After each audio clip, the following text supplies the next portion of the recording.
عبادت کسبی چیز ہے، عمل میں آ سکتی ہے، لیکن عشق عطیہ خداوندی ہوتا ہے۔ عبادت گزار آزادی چاہتا ہے، جبکہ عاشق ہمیشہ کی گرفتاری کا طالب ہے۔ عبادت گزار انعام کا طالب ہوتا ہے، لیکن عاشق صرف دیدار کا خواہاں ہے۔ دل کی اپنی زبان ہوتی ہے، دل کو بات کرنے کے لیے ہزاروں طریقے آتے ہیں۔ ہماری سب سے بڑی تحقیق ہمارے دل میں نرمی اور حسن و سلوک میں مضمر ہے۔ اپنی زندگی کو شعلوں پر رکھیں اور پھر ان شعلوں کو ہوا دینے والے لوگوں کو تلاش کریں۔ میں اپنے دوستوں کو نہ تو دل سے اور نہ اپنے دماغ سے پیار کرتا ہوں۔ ہو سکتا ہے میرا دل رک جائے یا میرا دماغ بھول جائے، میں ان کو اپنی روحوں سے پیار کرتا ہوں، اور وہ کبھی نہیں رکتی اور نہ ہی بھولتی ہیں۔ اپنی منزل حاصل کریں تاکہ دوسروں کو کامیاب ہونے کا آپ کو غم نہ ہو۔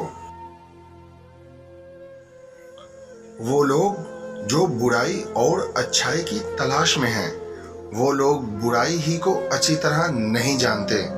وہ لوگ جو ہمیشہ میں میرا کہتے ہیں، وہ نہیں جانتے کہ میں کیا ہے اور نہ ہی میرا کیا ہے۔ جب آپ راستے پر نکل پڑتے ہیں تو راستہ خود بخود ہی ظاہر ہونے لگتا ہے۔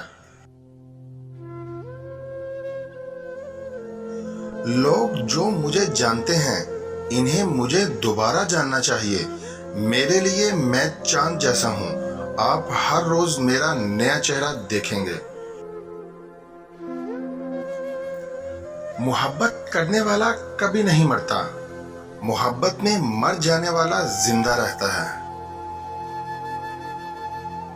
آپ صلاحیتوں کے ساتھ پیدا ہوئے ہیں، آپ نظریات اور خوابوں کے ساتھ پیدا ہوئے ہیں، آپ عظمت کے ساتھ پیدا ہوئے ہیں، آپ پروں کے ساتھ پیدا ہوئے ہیں۔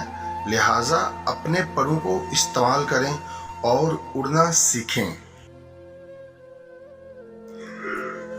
محبت کرنے والا صرف محبت کی موجودگی میں ہی رہنا چاہتا ہے، ایک ایسے سمندر میں جس کی گہرائی کبھی معلوم نہیں ہو سکتی۔ عورت سرداری کے لیے اپنی 3 چیزیں استعمال کرتی ہے۔ نمبر 1 خاکساری، نمبر 2 چاپلوسی اور نمبر 3 غرور۔ خود کو ایک مسکراہٹ دیں۔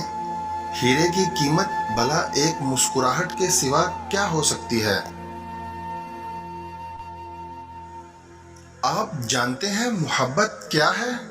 محبت تو ہمدردی اور رحم دلی کا نام ہے۔ بد نظمی تب پیدا ہوتی ہے جب محبت کو ہوس کے ساتھ ملایا جائے۔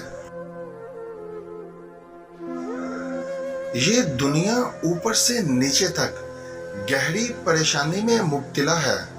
صرف محبت کی مہک سے ہی یہ پریشانی دور کی جا سکتی ہے۔